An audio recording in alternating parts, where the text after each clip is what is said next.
Hi everyone, I wanted to continue talking more on what our findings are when we do audits of TMS practices. I would say, first of all, make sure before you start even the first session that you have checked the authorization that's on patient's file.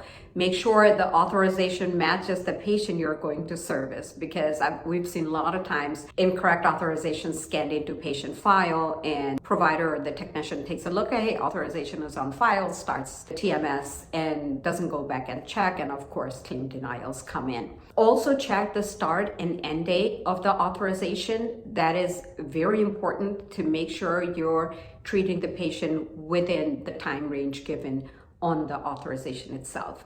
Check the authorization for allowed CPT codes, whatever codes you intend to bill for those sessions, make sure that's on the authorization. Also, how many units are allowed? Unit means number of sessions. How many number of sessions are allowed for each service code that's listed on the authorization? If you do extras beyond allowed units, you will not be paid. Another thing we see, there'll be several TMS sessions have passed by, but the encounters have not been finalized, and so claims have not been billed out.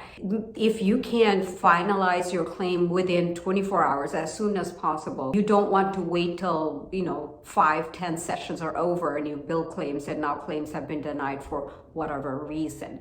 You want to find out immediately if there's something you need to go back to the insurance, go back to the patient about.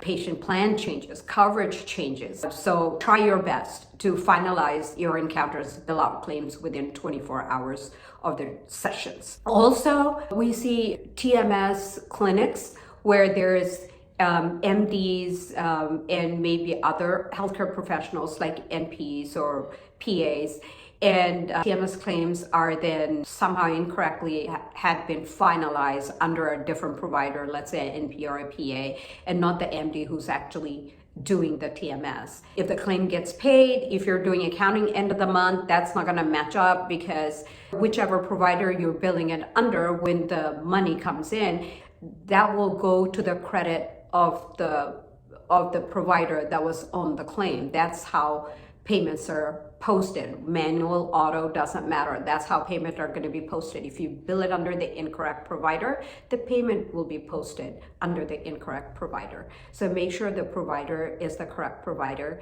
on the claim and in the encounter signed. Also important is to note the correct session number in your encounter.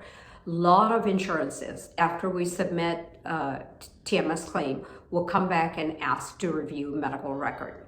Well, if this is the 10th session you have done, but you have now noted on your encounter it's the 13th session, then at the end you're going to miss out some payment. Or it's the 10th session, but you have noted on your encounter it's the 8th session. Well, they've already paid for the 8th session and your claim will be denied. So it's very important to make sure to document the correct session number in your notes. Also, not documenting the correct date. We see the appointment date is not same as the date. Maybe your software is set up in a way that if you start creating the patient documentation the day before, it puts that day, or maybe it's the day you actually sign off and finalize the claim, it gets recorded as that date of service. So it's incredibly important that the encounter notes are for the correct date of service. Otherwise,